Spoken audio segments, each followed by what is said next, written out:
Is your business protected against the threat of malicious litigation and frivolous lawsuits? Are you sinking company profits into marketing campaigns that do nothing to contribute to the growth of your business?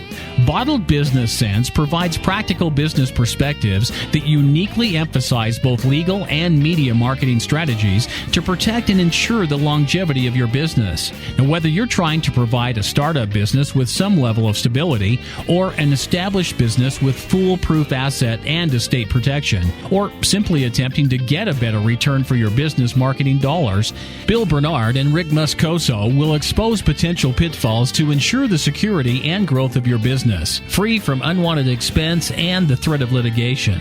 You'll learn how to implement marketing and protection tools equal to those used by today's most successful corporations. Let's join Bill and Rick for today's Bottled Business Sense show.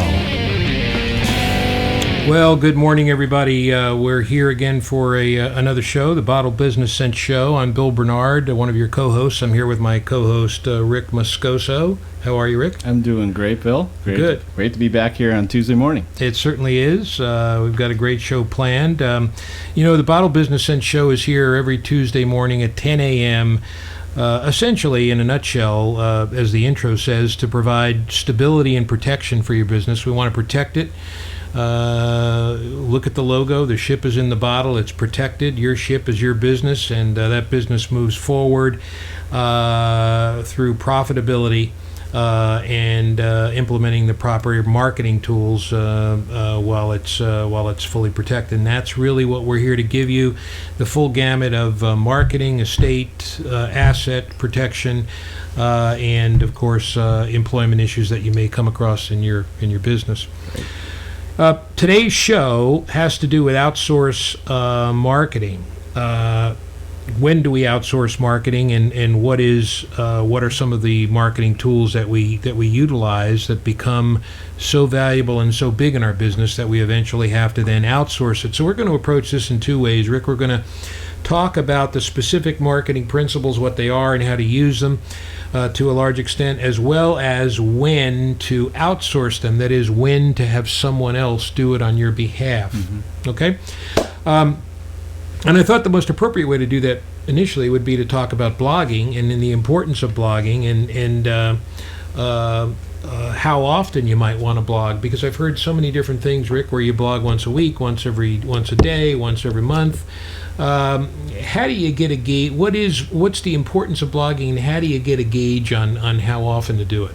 Well, first of all, blogging is a great way to get organic SEO to your website, because Google loves dynamic content, and the more you blog, the more dynamic it is, the higher organic ranking you'll get on your website. The challenge is, what do you blog about? How do you go about blogging? How frequently do you want to do it? And so this tends to be, blogging in my opinion, tends to be a little bit more of a personal voice for the business, right? Mm-hmm. As entrepreneurs, we tend to be more personal about what we blog about. Could be personal opinion, could be trends in the industry that you're tied to. It could be dynamic changes. It could be, recent updates, mm-hmm. That sort of thing. So, but that's a great way to keep your audience informed of what's going on in your life, in your business, with the trends that they may be interested in. And in addition to the marketing that you utilize within your blog, that is maybe some keywords and some search engine optimization and the things that Google loves so much. In addition to that, it keeps your face in front of people, right? Yeah, absolutely. I get this all the time. It's like, how much should I blog? Well, it just really depends on your industry, how dynamic it is, what kind of information you want to share.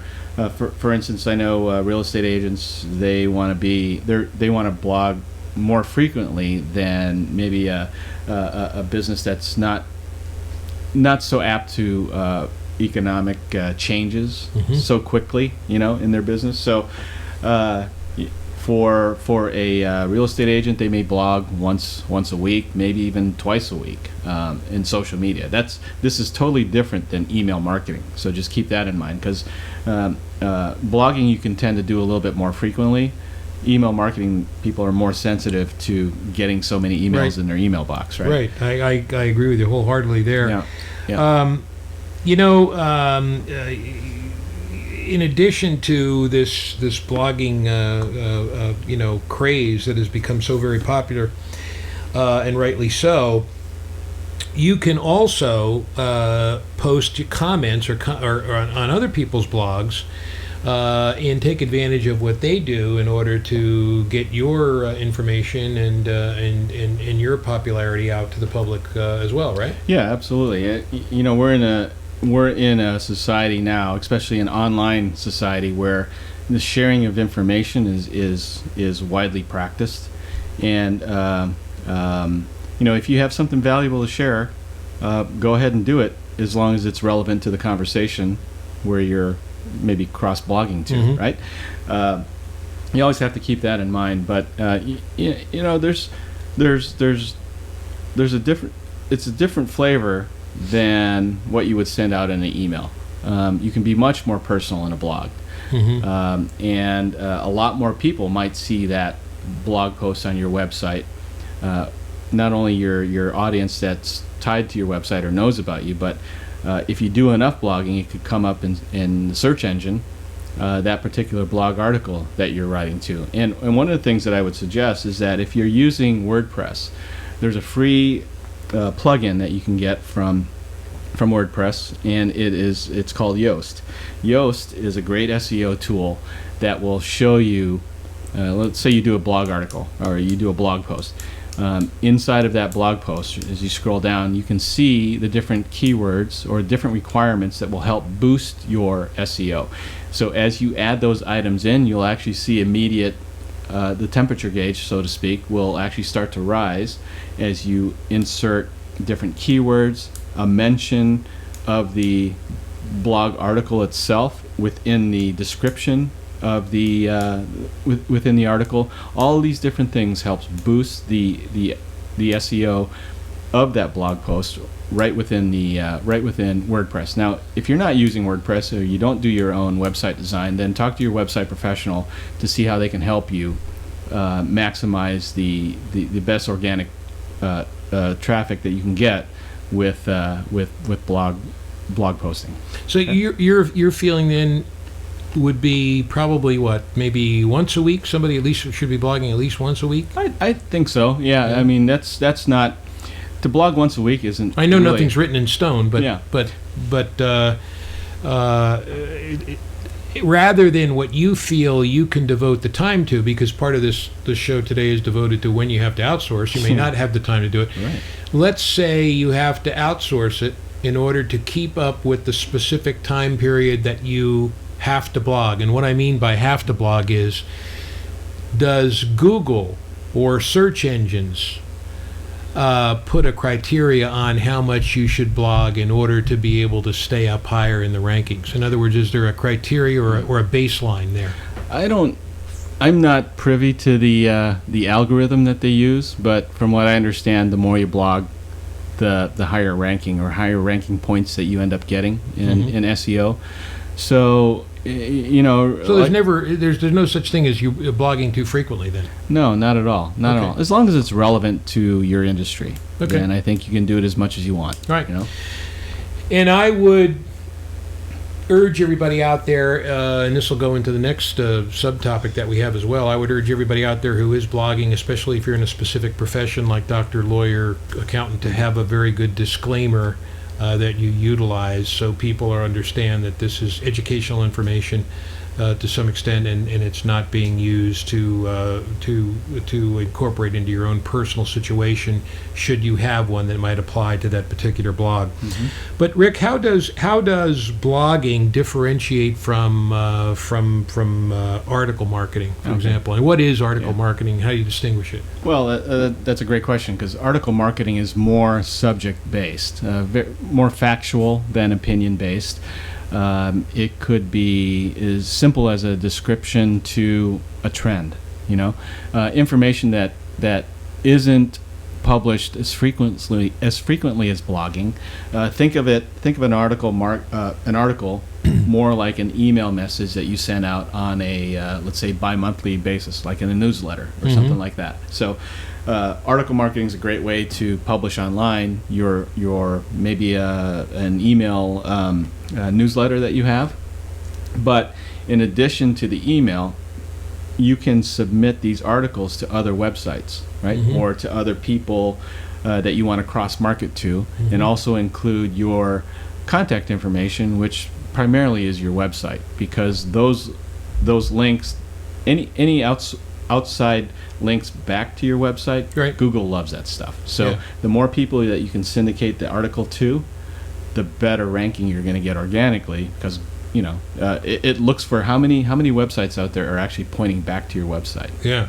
And article marketing, I would imagine, is going to be, at least 500 words or more, or something like that. I mean, it's going to be a longer, much more of a content-filled based marketing tool.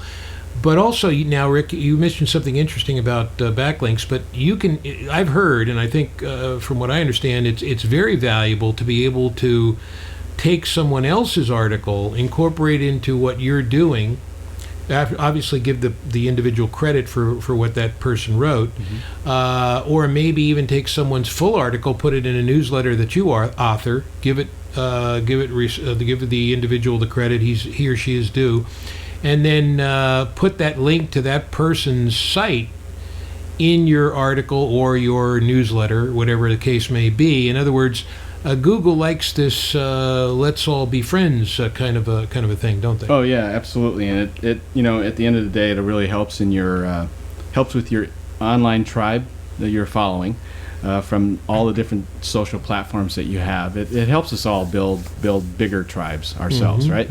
And it's the honorable thing to do to credit somebody else if you want to share their article and put your own little additional spin or additional information on it. Yeah, I mean, very frequently a lot of the people that I follow that share articles or promote other people's articles will do just that. Right. One of the things that I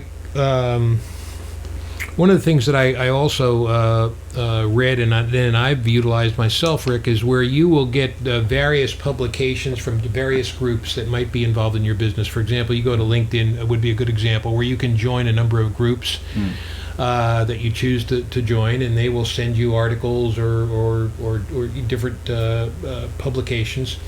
And then they'll have comment sections where you can make a comment and then put your link to your site in there, and that also is going to get you. So in other words, you can take advantage of someone else's article writing and use it as a surplus on your own visibility, right? Oh yeah, absolutely. I mean, I subscribe to a bunch of different groups inside of LinkedIn that are production related, right? And quite frequently there's a lot of newbies in there asking for advice, asking for direction.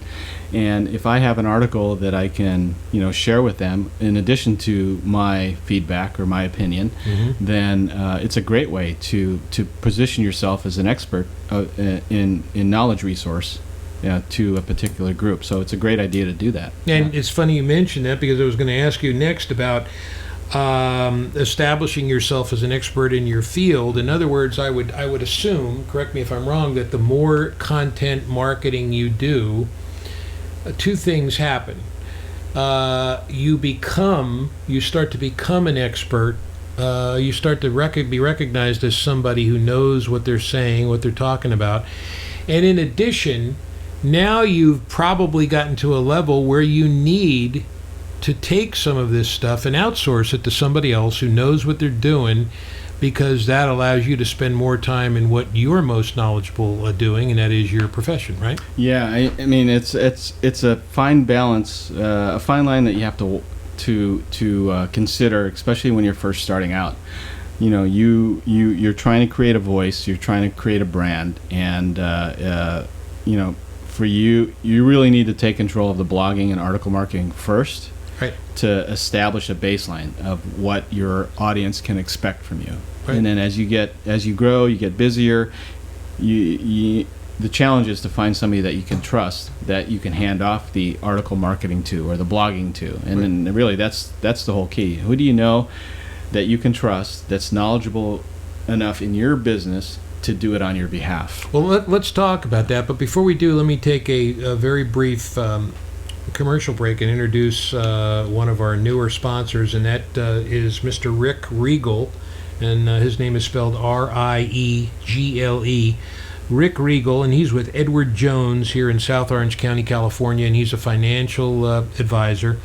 And you know, the thing I love about Rick is I met with him several times over the course of the last few months, and have really come to not only respect his financial advice, but he uniquely has these meetings in his office one Friday every month.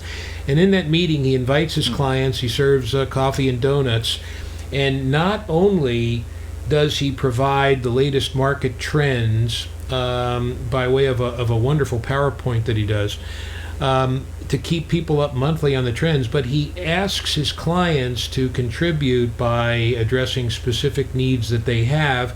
And of course, if the issues are a little too personal, he then meets with them after the meeting one-on-one in his office. And has invited me several times to speak, and I think Rick's just fabulous. So if you need some financial advice, his Edward Jones office is located at 30110, that's 30110 Crown Valley Parkway, Suite 104, and that's in Laguna Niguel, California, 92677. And Rick's phone number, 949 area code 533-6357. That's 533-6357. Again, Rick Regal, R-I-E-G-L-E, at Edward Jones. But please give Rick a call if you need any kind of financial direction whatsoever, and I know he'll be glad to help you. Okay, back to our show, Rick, and what I wanted to ask you was, or address with you, is the real difficult decision on when you turn over this content marketing to somebody else. And it seems to me that my perspective is, and you tell me what you think, you are going to reach the point where you become inundated with this need, because now you're doing it more and more and more, and you may be perhaps becoming an expert in your field, and you need to have time to do what you do best. I need to have time to be a lawyer. You need to have the time to be a video marketing guru. You don't have the time to be doing this content marketing on a constant basis in and of itself, on a an everyday basis. You can't be doing it yourself, in other words. So when do you turn it over to somebody else? Well, it seems to me there's two sides of this spectrum. One, where you're going to pay some dollars to do it and make it a part of your business expense. And two, where you get somebody who's knowledgeable and who's willing to do it, so to speak, on an exchange basis, like a young student who wants something delivered from you in exchange for doing content marketing. And I think the caveat is, if they're knowledgeable in their area, go for it. If you have it on the opposite end where you're paying for it, presumably that's all they do. That would be my criteria. And spend the money because you get what you pay for. So you're going to have to, at some point, right, just trust somebody to know that they can do the job, and you're going to just let go of the reins and turn it over to them. The bottom line is just that. I mean, if you feel comfortable and you trust that person to blog on your behalf or write your article marketing subject matter on your behalf, then go for it, because eventually, as your company grows, you're not going to have the time or the resources yourself to take all this stuff on. What'll end up happening is that the more and more you want to do it, the less and less time you're spending on what you should be spending on, and then all of a sudden your blogging and article marketing withers away while you're trying to scramble to do what you really need to be doing. Right. And I would just caution anybody to make sure that the person that you're retaining is going to be doing what you want them to do. Reduce it to writing, even though you think you may have a clear understanding discussing it. Reduce to writing what exactly it is you want done, how you want it done. Let them look over materials that you've done before so they get a good flavor of it. When you get somebody who knows what they're doing, and I mean a lot of these kids today, these young kids know what they're doing, and again, on the opposite end of the spectrum, the people you're going to pay to do it, when they do it on a full-time basis and they know what they're doing, it's not going to be that difficult for them to pick up on it, right? Yeah, exactly. So really the whole key is give them direction. First of all, finding somebody that you trust, and then make sure they have clear direction of where you want to go with, Right. On your behalf. Right. Yeah. Well, let's talk a little bit, Rick, if we can, about press release marketing and what would be some of the scenarios under which press release marketing would be good for someone to utilize in their business as part of their marketing toolbox. But more importantly now, when we talk about press release marketing, this is not for the average Joe. You are going to have to outsource this to somebody who knows what they're doing, right? Yeah, unless you're a copywriter and have done this before, this is something that you really need to do with a professional, someone who knows how to write a press release. Because remember, a press release isn't a sales letter. Right. Or anything like that. And, we'll use this show as an example, right? When we launched earlier this year, we went to a professional copywriter who knows how to do press releases. Right. And we had her do it on our behalf. And it was great because it was a great third party who asked for our information, put it together in a way that looked like an official, well, it was official press release, and then we shared it on all of our contact platforms, whether Right. it was social media or email lists, that sort of thing. So it's a great tool to market maybe impending launch. It could be a product Right. launch, a service launch. It could be a brand new business that you're Right. promoting. And that's But- a great distinction, Ricky. In other words, it's not just for a brand new business only. Certainly, it's apropos, but you can also use it in an established business as you introduce something new in your business. Oh yeah, I mean, look, let's take a look. Last week, we just saw a press release for Apple, right? They just released their 2 iPhone 6s, Yeah. and there was a huge press release that went out, and subsequent marketing that went after that. But there's the case in point with a media giant, right? And Right. so why not use it for same type of process with your business for a new product or a new service that you have to offer? It's a Right. great marketing tool. It creates excitement. It creates interest, and you'll do nothing but benefit from doing something like that. Right, Yeah. right, and it gives the impression that you're becoming more prosperous. And when I say impression, I use that word in the sense that it's a valid and truthful meaning behind what you're trying to convey to people that follow you. I don't mean that it's used to give a false impression. You're giving a genuine impression that you have based on your feedback, and you're letting people know, look, I'm taking the time and effort to do a press release on this because I think it's something valuable and I think it's something you're going to be interested in. Oh yeah, and from an outsider looking at a press release, it gives that person an increased professional perception of their brand, because they've gone out of the way to do a press release to make this whole thing very official, it's kind of impressive when you see something like that. Right. And when you think about it, Rick, you really have to have these press releases with the appropriate content in them as well. And they can be utilized, I'm sure, just like any article can for purposes of what SEO and things like that, right? I mean, they have good content. And one of the things I wanted to point out, I mean, here's Rick sitting here, and we consistently talk about you every week as a person people want to go to for marketing needs, but yet you are a marketing person who knows where to go to get information, where to go to direct people, not just how to do videos to help their marketing. For example, rather than doing a press release yourself, which I think, knowing you're probably perfectly capable of doing, yet you're able to say, hey, for this type of business or this type of service, I think this is who you ought to go to get a press release done because they're well known in their field. And how did they get well known in their field? Content marketing, Yeah, right? Exactly.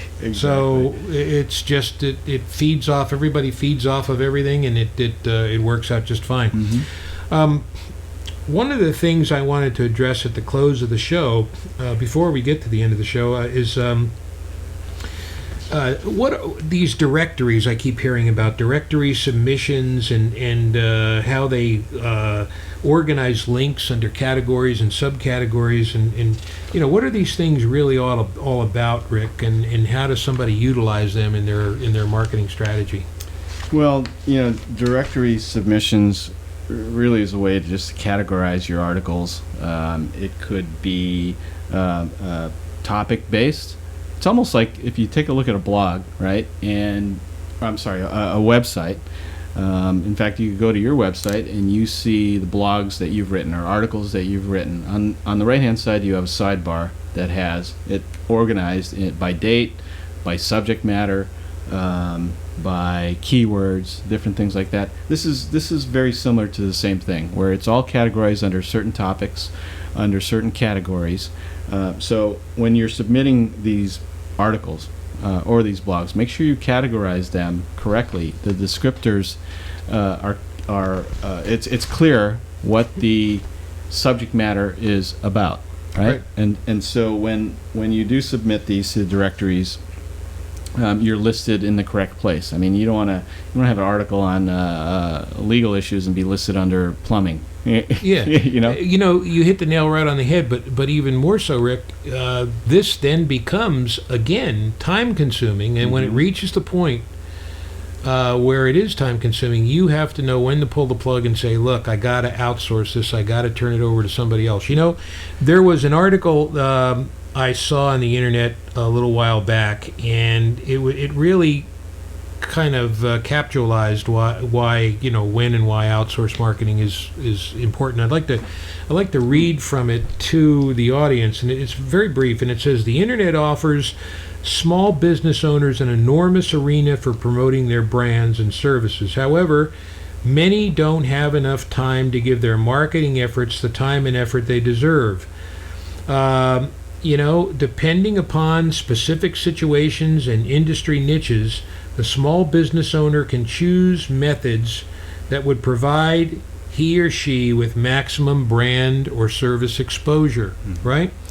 They should keep in mind that outsourcing their marketing efforts is always an option and perhaps a cost-effective, valuable one. Here's what I want to emphasize.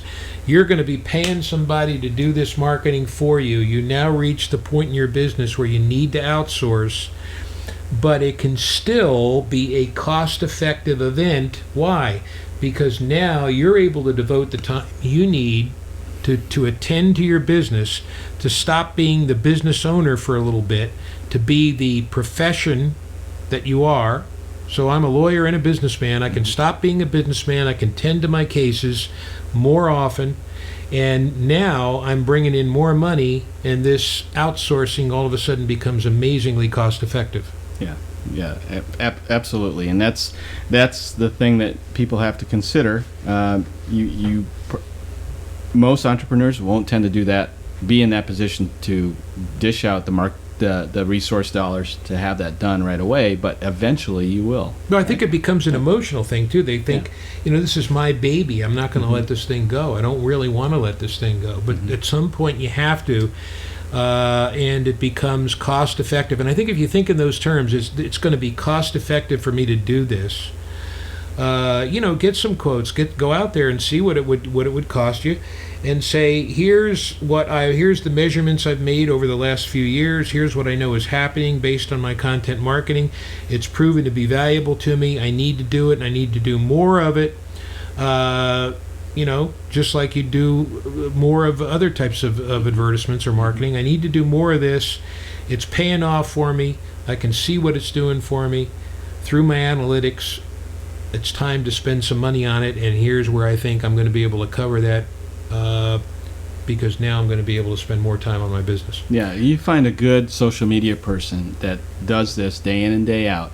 It'll save you a lot of time, not only just doing it, but will save you time in doing the research. Because when you look at these directory listings, right, they probably have some pretty good direction on what's available out there for your industry and know where to look, and they already have a lot of the knowledge and resources, and will eliminate a lot of time on your part having to research that yourself. And remember too, Rick, it's not only cost effective based on what we just said a minute ago, but it's also cost effective because why? Blogging and article content marketing, they're what? They're all free. Yeah, exactly. Right? They're free in terms of actually getting it out there. Now, you may eventually end up paying somebody to do it, right? But the creation is going to be by you up until the point where you have to pay somebody to do it. So you start at square one, you keep this up because it's for free. It becomes so valuable to you that now you're ready to turn over the reins and pay somebody else to do it, because it's going to be cost effective by allowing you to spend more time on your job. Right. Or it becomes totally cost effective by having someone who needs some tutoring from you, someone who wants to be a student of what you're doing, someone who's going to be find what you're going to be providing them valuable, and so therefore they're going to do this for you for for very little money, if not for free, in exchange for your information. Oh, absolutely. Yep. So think about that, and think about the places you can find people who want tutoring. Because, for example, for me, law school, you post something on a law school board, and you get a lot of people that are interested in that, and a lot of young, good, smart high school students who are at the top of their class are interested in doing that too. So, well, folks, that'll bring us to the close of our show today. Yeah. If you have, again, if any of you have questions in regards to the reasons why you should outsource, go ahead and drop us an email at bottledbusinesssense@gmail.com, or you can post a comment or question in the comment feed below this video, and we'll respond to that right away, and that way we can share information and everyone can see what's interesting out there for everyone. So. Absolutely, and please feel free to call on me as well. WFB Legal Consulting Incorporated, we've spoken so much about the tripod, if you will, that my practice is based on, that is asset protection, estate planning, employment law, and how I believe they're all tied in together at some point. Really, you can reduce that even to a lesser foundation in order to visualize what this is all about, and that is contract-based. So if you need help with contracts, such as disclaimers that you need for your content-based marketing, call on me, because every single thing that we do at WFBLC is reduced to a contract. That's ultimately what it is, unless it involves litigation where we have to go to court, of course. But everything is contract-based, and it's important to keep in mind. And I'm available at wfblegalconsulting.com. My email is bill@wfblegalconsulting.com. And, of course, my phone number is 949-413-6535 or 949-698-6222. Either of those numbers will work. Rick, I really enjoyed the show today. I thought it was great. I thought it was valuable. I thought it had some real import, and we're looking forward to another great show next week. Yeah. So with that, we'll say goodbye to our listeners and viewers, and wish them an extremely profitable week. Absolutely. Well, thank you, folks, for being here. We'll see you again at 10 o'clock on Tuesday next week. Okay, take care, everybody. All right. Bye-bye now.